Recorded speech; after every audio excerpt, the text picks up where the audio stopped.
De nous retrouver sur cette session. Nous sommes à la leçon 16. Nous allons introduire le routage IP.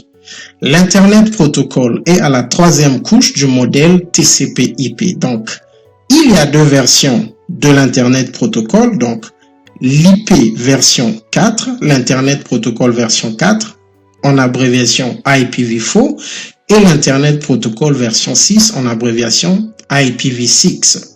L'Internet Protocol se focalise sur la transmission des datas sous forme de paquets de la source vers la destination finale. Donc, ce que l'Internet Protocol fait, c'est de permettre à ce qu'un PC connecté à ce réseau local puisse communiquer à un PC qui est dans ce réseau local.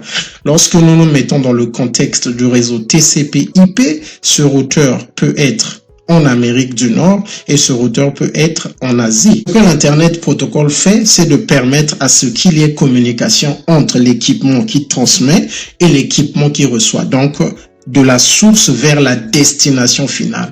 Pourquoi est-ce qu'il faut comprendre le concept de source vers destination finale? Alors, ce que cela veut dire, c'est que lorsque ce PC va chercher à communiquer avec ce PC, il y aura une première communication pour envoyer les paquets vers la passerelle par défaut. Donc, le default gateway. Ce routeur va envoyer à ce routeur. Ce routeur va envoyer à ce routeur. Et ce routeur va envoyer vers la destination finale. Donc, c'est le sens de comprendre que l'Internet Protocol est le protocole qui permet qu'il y ait communication entre l'équipement source, donc l'équipement qui transmet, jusqu'à la destination finale. Donc, il y a d'autres protocoles qui permettent la communication de segment en segment. Donc, ça, on peut appeler ça des segments. Ça, ce sont des segments. Donc, généralement, il y a le MAC address, l'adresse physique change, mais la destination finale ne change pas. Voilà pourquoi l'Internet Protocol est le protocole qui permet la communication entre l'équipement source et l'équipement qui est à la destination finale.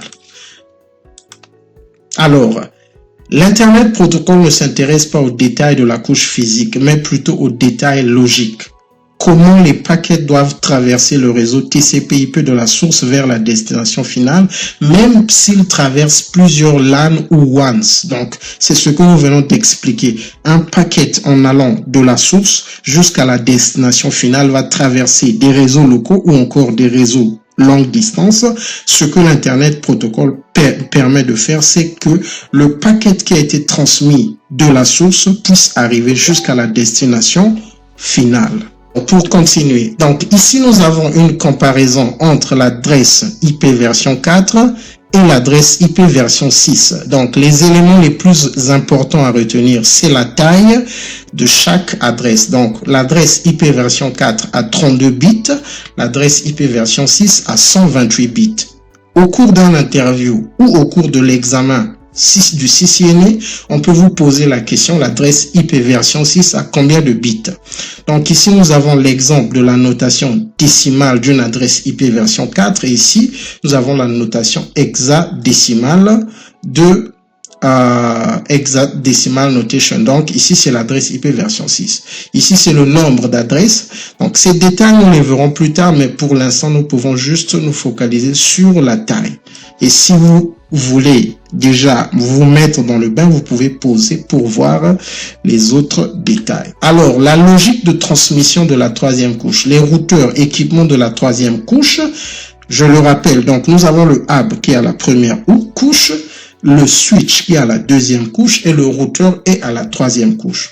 Les routeurs et les PC appelés hosts travaillent ensemble pour accomplir le routage IP. Le système d'exploitation des PC, donc les terminaux, a un programme, donc software, qui exécute les fonctions de la troisième couche du modèle TCP/IP. Les PC hosts utilisent ce software pour envoyer les paquets au routeur le plus proche.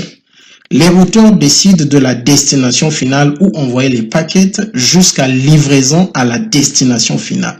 Donc, qu'est-ce que cela veut dire? C'est ce que nous venons d'illustrer ici. Le PC envoie au routeur le plus proche, donc le default gateway, À partir du moment où le paquet arrive au routeur 1, le routeur 1 va transmettre de segments en fait, au routeur le plus proche et le routeur qui suit. Donc, les routeurs, par des mécanismes, par des protocoles ou encore par des routes statiques, vont transmettre les paquets de segment en segment jusqu'à ce que ces paquets arrivent à la destination finale. Okay. Donc, la logique de transmission d'un host, transmettre les paquets à la passerelle par défaut.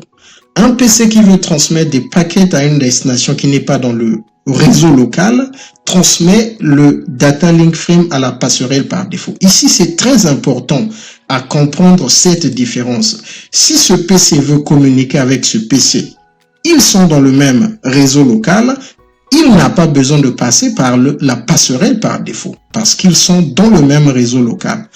Mais à partir du moment où le PC1 veut sortir du réseau local, donc transmettre des paquets au PC3, le PC1 devra passer par la passerelle par défaut qui est ici, donc au niveau du routeur 1. Cette interface est la passerelle par défaut.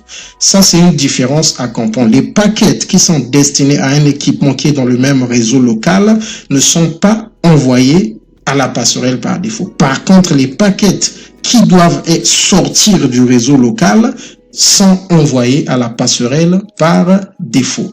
Le data link frame contient le paquet et les adresses MAC source et destination pour se rassurer que le routeur le plus proche reçoive le data link frame message de la deuxième couche. Donc, lorsque le PC veut transmettre un paquet, nous le savons, il doit d'abord par le mécanisme de DNS, nous allons voir quelques détails après, il va d'abord rechercher l'adresse IP et il va construire le paquet. Dans le paquet, il y a l'adresse IP source et il y a l'adresse IP destination.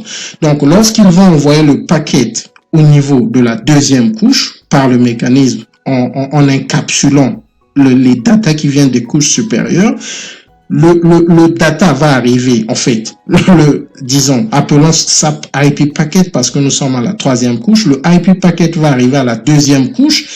Le switch va maintenant, par les mécanismes de ARP, Address Resolution Protocol, va chercher à retrouver le MAC address associé à cette adresse IP. Nous allons voir ces détails.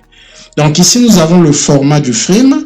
Donc, dans le frame, nous l'avons déjà vu, il y a le header type et nous l'avons vu dernièrement que le header type, c'est soit l'adresse IP version 4 pour le 0800 et il y a aussi le header type de l'adresse IP version 6. Donc, le code va changer. Il y a au niveau du payload le type de message qui est transmis. Donc, si c'est l'adresse, si c'est un Internet Protocol. Alors, la logique de transmission des routeurs. Les routeurs utilisent la même logique pour transmettre les paquets. Les routeurs établissent une table de routage, donc le IP Routing Table.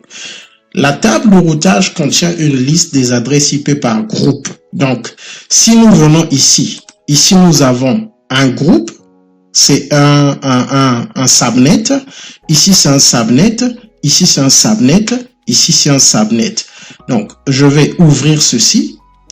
Je vais d'abord effacer ces éléments. Donc, ce que nous voulons dire ici, c'est que, donc, ici, nous avons un subnet. Ici, nous avons un subnet. Ici, nous avons un subnet. Ici, nous avons un subnet. Donc, pour que ce routeur soit en mesure de transmettre des paquets à ce réseau local, ce routeur doit avoir connaissance de ce réseau. Donc, par subnet, nous voulons dire réseau. Donc, nous pouvons autrement dire que subnet, en fait, ici, nous pouvons aussi dire réseau. OK. Donc, nous allons continuer. Donc, lorsqu'un routeur reçoit un paquet, il compare l'adresse IP de destination du paquet aux informations de la table de routage et détermine s'il a une adresse subnet où envoyer le paquet. Et ici, c'est très important de comprendre cela.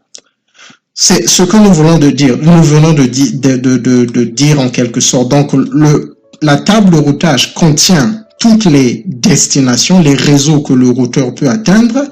Et donc, lorsque le routeur reçoit le paquet qui vient du PC1, il va vérifier s'il a une entrée, une ligne pour ce réseau. C'est à partir de ce moment que le routeur va dire, OK, j'ai une ligne pour ce réseau, donc je peux atteindre ce réseau, et il va envoyer le paquet à l'interface qui est proche. Nous allons voir ces détails, le next hop.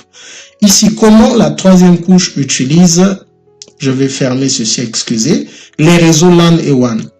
La fonction de la troisième couche dans le PC ou le routeur transmet les paquets à la deuxième couche, le data link.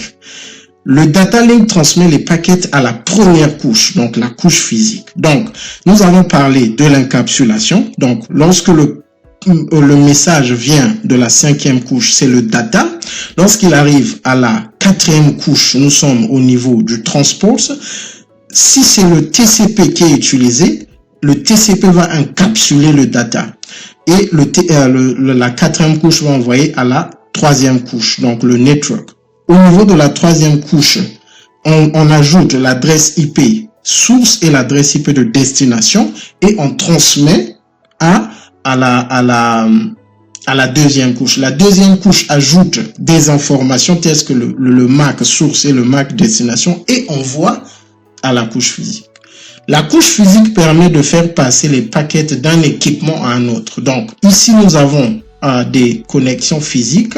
Donc ce sont les bits qui vont traverser ces connexions physiques pour que ces bits puissent arriver à la destination finale. Ici, donc, nous avons un résumé des étapes de transmission du paquet.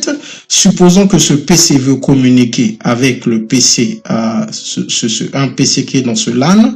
Je vais vérifier, je pense que j'ai les étapes. Donc, ce que je vais faire une capture d'écran de cette partie. Et je vais partir à la prochaine page. Alors, je vais retrouver la capture d'écran et nous allons faire ceci. Donc, la première étape, supposons que le host A, donc le PCA qui est ici, transmet le paquet à son default gateway, donc l'interface de ce routeur. Ça, c'est le default gateway. Le host A construit le paquet avec pour destination l'adresse IP du host B. Donc, dans le paquet que ce PC va construire, il y a l'adresse IP de la destination finale. Dans le paquet, il y a l'adresse IP de la destination finale. Le host A vérifie si l'adresse de la destination finale n'est pas dans le même subnet, donc dans le même réseau local, et transmet le paquet au routeur 1. Nous l'avons dit, si c'est dans le même réseau local, il n'a pas besoin de transmettre cela à la passerelle par défaut. Donc, si ce n'est pas dans le même réseau local. Donc, ici, pour simplifier juste réseau local, regardons ce réseau. Donc, ce réseau, plutôt ici, ouais, cela ici, ce réseau, 172.16.2.0. Ce réseau, c'est le 172.16.3 et ce réseau, c'est le 172.16.1. Donc, considérons que c'est ce troisième chiffre qui les différencie. On appelle ça octet, mais nous allons arriver à ces détails. Donc, chaque chiffre sur cette adresse IP est un octet. Nous allons arriver à ces détails. Le host A place le paquet dans un Ethernet Data Link Frame qui a pour adresse MAC de destination le routeur A. Donc, nous allons voir ces détails. Donc, le host A, lorsqu'il construit le Data Link Frame, donc, je répète encore, au niveau de la troisième couche, il y a le IP packet qui a pour adresse IP de destination, la destination finale. Le Data Link Frame, vu que le Data Link Frame fait passer de segment en segment, donc ça c'est un segment, donc ici c'est un segment, ici c'est un segment et ici c'est un segment.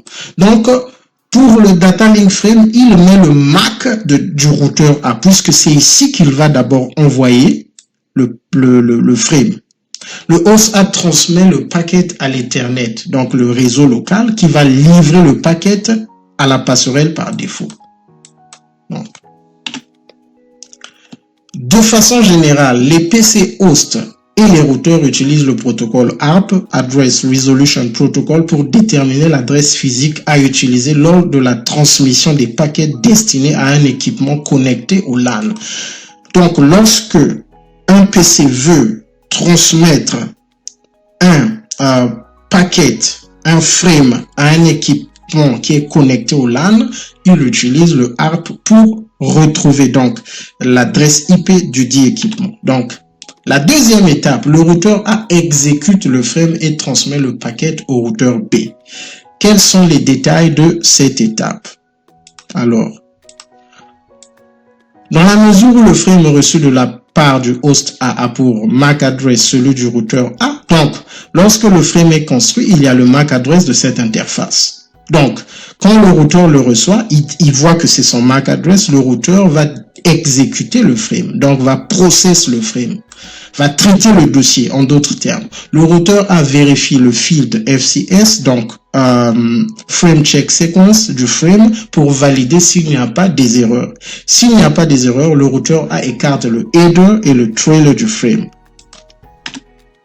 Le routeur A compare l'adresse de destination. Donc ici, vous comprenez que l'adresse de destination sera l'élément qui va faire arriver le paquet à la destination finale. Donc, le routeur A compare l'adresse de destination à sa table de routage pour chercher s'il y a une ligne, une entrée pour le réseau, ce réseau. Parce que l'adresse 172.16.1.2 est dans le subnet, ce subnet. Le routeur A transmis le paquet à partir de l'interface listée dans la table de routage au next hop routeur qui est le routeur 2. Donc, le routeur A va transmettre les paquets à ce routeur, le routeur B. Donc, ici, c'est B. Excusez. Ici, c'est B. Le routeur A doit d'abord encapsuler le IP paquet dans un HDLC frame. Nous le disons parce que ici, nous avons que c'est un serial link. Donc, ici, le protocole d'encapsulation de la deuxième couche, c'est un HDLC. Et si je remonte au niveau des segments, ici, c'est un Ethernet.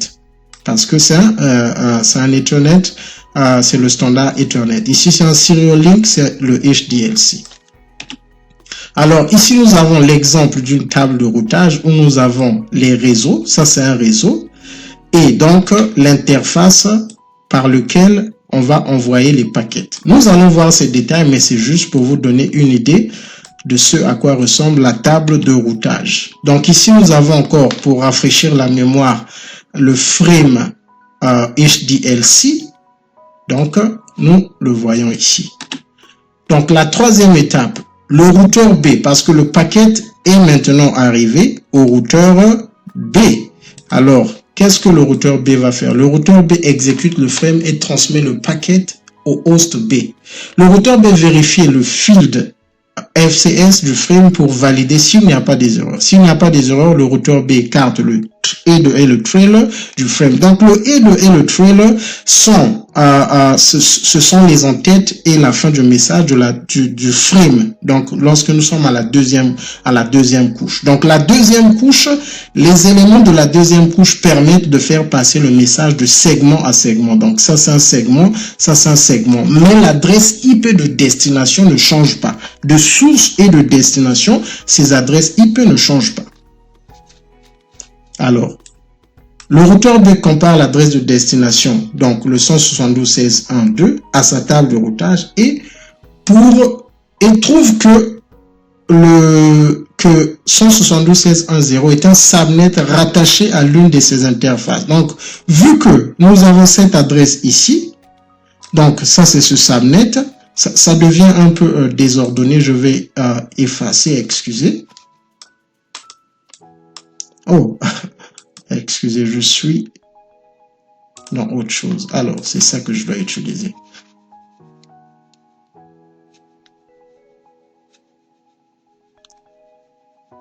Ok, donc lorsque nous sommes à ce niveau, le routeur B va se rendre compte qu'il a dans sa table de routage ce subnet et simplement parce que cette adresse IP est configurée dans son LAN, dans l'une de ses interfaces. Et donc, le routeur B est rattaché à l'une de ces interfaces s'il n'y a pas de next hop. Le routeur B encapsule le IP packet dans un Ethernet frame. Donc, vous comprenez que le IP packet demeure le même. Vu que nous sommes en train de transmettre le message de segment en segment, on ne touche pas la troisième couche parce que c'est la troisième couche qui permet de faire arriver le message à la destination finale. La deuxième couche permet simplement de faire passer de segment à segment. Le header de l'Ethernet frame contient le MAC address du host B, destination MAC. Donc, lorsque ce routeur construit le frame, dans son MAC de destination, c'est l'adresse de ce PC qui est l'équipement, qui est la destination finale du message. Donc, je vais avancer. Et donc, les paquets ont besoin d'une adresse IP de la même façon. Excusez, je vais fermer ceci. De la même façon que les lettres transmises à la poste. TCP/IP regroupe les adresses IP de telle sorte qu'ils fassent partie d'un même réseau local. Ces groupes d'adresses sont appelés IP Network ou IP Subnet. Chaque IP Subnet ressemble à un code postal. Donc, c'est tel que nous l'avons illustré ici, là. Ici, c'est un subnet. Ici, c'est un subnet. Ici, c'est un subnet. Ici, c'est un subnet. Supposons que ce routeur a un message que nous avions. Juste pour illustrer, supposons que nous avons un autre routeur ici, là, ok, qui est connecté à ce routeur. Maintenant, nous avons aussi un PC ici. Nous avons aussi un PC ici. Donc, ça, c'est un réseau. Donc, ça, c'est le réseau A, disons simplement, de façon simple, le réseau B et le réseau C. Donc, les équipements qui sont dans ce réseau sont regroupés comme dans un même code postal qui est le subnet. Ces équipements de même, ces équipements de même. Supposons que ce routeur a un message envoyé à ce subnet qui vient de ce PC. Il ne va pas l'envoyer ici. S'il l'envoie ici, il l'envoie à la mauvaise direction. Donc, par les mécanismes des protocoles ou bien des adresses, des routes statiques, ce routeur saura qu'il faut transmettre les paquets destinés à ce subnet dans cette direction. Donc, c'est le concept de code postal. Une lettre qui vient de Marseille, destinée par exemple à New York, ne sera pas envoyée en Allemagne par exemple. Il sera peut-être envoyé d'abord à Paris. La poste de Paris va continuer à transmettre. Donc, en comparaison avec la poste, de bureau à bureau, c'est la deuxième couche. Maintenant, du bureau de transmission au bureau du destinataire final, c'est la troisième couche. Donc, chaque bureau, selon les routes de la poste, va transmettre la lettre au bureau, au prochain bureau, selon les routes de la poste. Et jusqu'à ce que le courrier arrive à la destination finale. Donc, deux règles de base des adresses IP. Lorsque deux adresses IP ne sont pas séparées par l'un de l'autre par un routeur, ils doivent faire partie d'un même subnet. Donc, pour revenir ici, ces équipements ne sont pas séparés par un routeur, ils doivent faire partie d'un même subnet. C'est simple. Ces deux équipements, vu qu'ils ne sont pas séparés par un routeur, ils doivent faire partie d'un même subnet. Par contre, cet équipement et cet équipement, vu qu'ils sont séparés par des routeurs, ils ne peuvent pas faire partie d'un même subnet. Nous allons voir ces cas de figure. Lorsque deux adresses IP sont séparées au moins l'un de l'autre par un routeur, il doit faire partie de subnets différents. Alors, je pense qu'ici, nous avons les cas de figure. Ici, nous avons ce réseau, même s'ils sont connectés à un même routeur, mais ça, c'est une interface. Donc, si je fais ceci, je vais effacer. Et je vais venir ici. Vu que ça, c'est une interface, donc ils sont séparés. Considérons qu'ils sont séparés. Donc, ces PC doivent être dans un subnet différent de ces PC. Ces PC doivent être dans un même subnet, ces PC doivent être dans un même subnet. Mais, ces PC sont ils sont dans des subnets différents. En fait, c'est très simple. Ici, là, nous avons l'exemple des équipements connectés à un switch. Même s'ils sont connectés au travers de 10 switches, ils ne sont pas séparés par un routeur. Donc, ils sont dans le même subnet. Donc, on va les mettre dans ce réseau, dans ce subnet. Subnet, donc toujours, ici, nous avons ces équipements sont dans le même subnet et ces équipements sont dans le même subnet.